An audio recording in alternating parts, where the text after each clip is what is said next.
There's a yoga of music, which is very a particular practice of like in Indian classical music.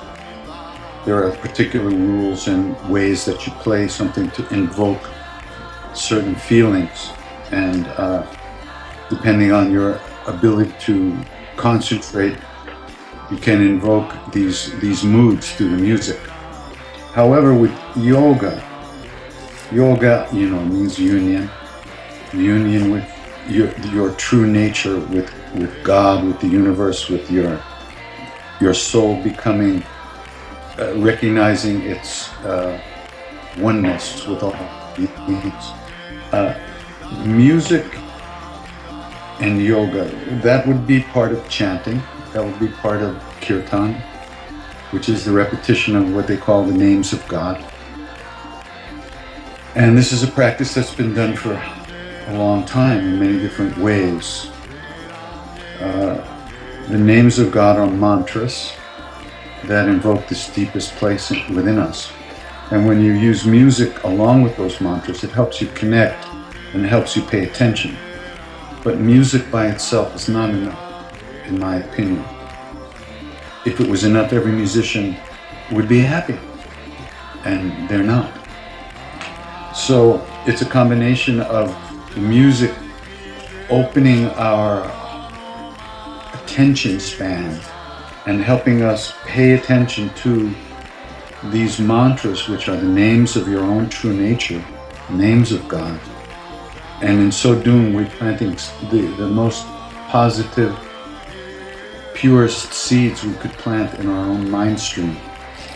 And the music helps us pay attention, and attention is what is needed to do that. So it's very useful. Music is very useful as a tool to help us concentrate. But what we're concentrating on is the real key, which is, in this case, the names of God, which are like asanas for the heart.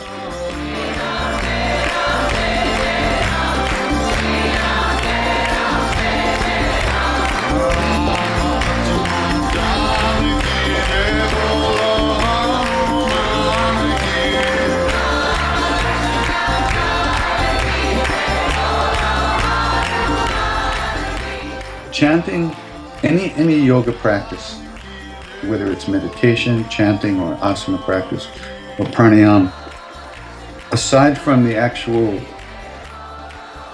physicality of doing it or mentality of doing it, what we're doing really is planting seeds. Every time we bring our mind back to what we're doing, we're planting a seed of attention. And so the body is used as an object of attention, and the asanas are used in a way to hold the attention and open up channels. And it's exactly the same with chanting. We're planting seeds in our mind stream, in our life stream, so to speak. So they're really very similar in that way. Traditionally, hatha yoga practice was not really, it wouldn't be done at the same time as chanting. Hatha yogis were, and Gorakhnath and the Nath yogis who perfected the hatha yoga in their way, one of the groups that perfected, they were interested in physical immortality, actually. And they did pretty good with that, apparently, since some of them are thousands of years old. On one hand, the practices are not, they seem not to be going in the same direction, but they are, because whatever we do with awareness and attention, any yoga practice that we do, with whatever type of yoga it is, it's bringing us to a place where we're planting the seeds of liberation in our mind stream.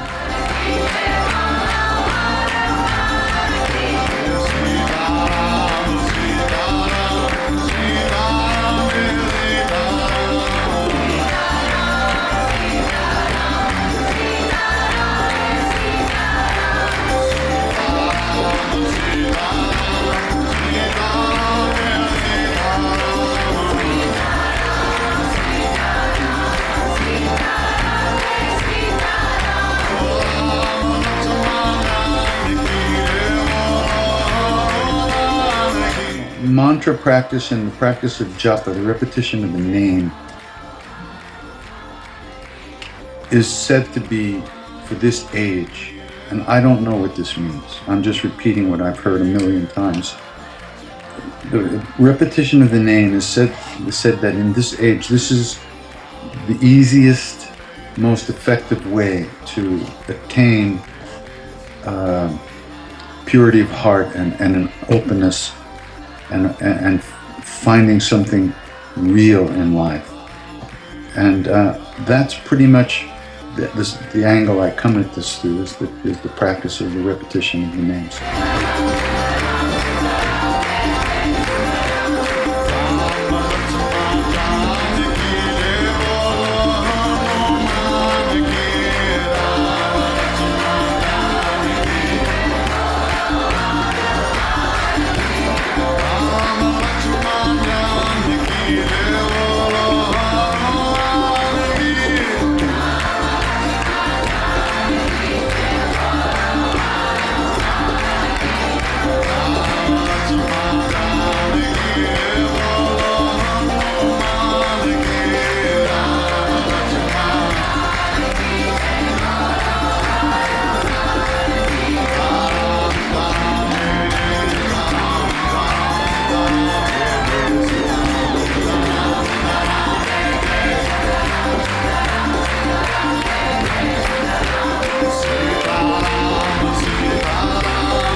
Everybody wants love.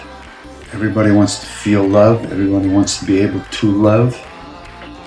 Everybody wants to be freed from their unhappiness and the chains that hold their hearts in bondage to anger, greed, shame, selfishness, fear, and guilt.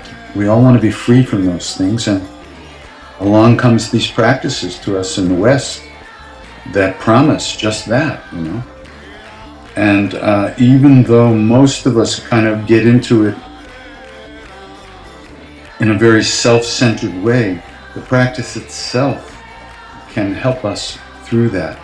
And with the amount of tension and fear that we live in every day, the newspapers talking about this and that, we're desperate to find a way to get through the day without having a heart attack. So it's amazing that these practices have come to us at this time. I mean, 50 years ago, you know, President Eisenhower didn't know anything about yoga. Franklin D. Roosevelt didn't know anything about yoga. We had World War II to worry about. But now this time, Western culture is being exposed to these ancient traditions that have worked for thousands of years to transform people's lives.